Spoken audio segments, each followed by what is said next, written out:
নমস্কার, আমি Chandrashekhar Chattopadhyay, deputy collector, office of the DM Gumti.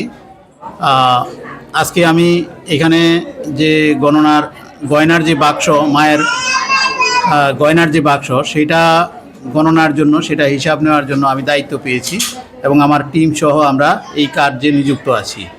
তো বিগত প্রায় এক বছর আগে আমরা এখানে গণনার কাজ হয়েছিল।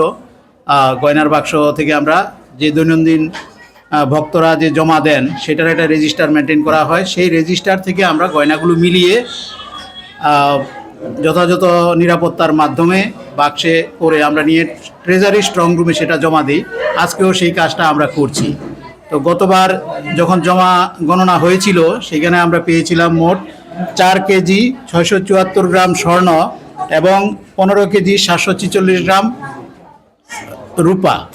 এই গয়না আমরা পেয়েছিলাম এবং সেটা আমরা ট্রেজারির যে স্ট্রং রুম, সেখানে আমরা জমা করেছিলাম। আজকেও আমরা সেই কাজটাই করছি, রেজিস্টারের সঙ্গে মিলিয়ে গয়নাগুলো আমরা হিসাব করে নিচ্ছি এবং তারপরে যথাযথ নিরাপত্তার মাধ্যমে আমরা সেগুলো নিয়ে ট্রেজারি স্ট্রং রুমে জমা দিয়ে দেব।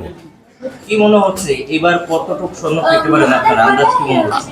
আন্দাজ তো এখন করা যাচ্ছে না, মনে করুন 1 কেজির মতো হয়ে যাবে স্বর্ণ, আর রূপা আরও বেশি হবে, ধরেন 4-5 কেজি হতে পারে। কতদিন পর খোলা হচ্ছে? এই 1 বছর প্রায়, কারণ গতবার মার্চ মাসে খোলা হয়েছিল, এইবারও ফেব্রুয়ারি মাস, ধরুন প্রায় 11 মাস পরে আমরা খুলছি।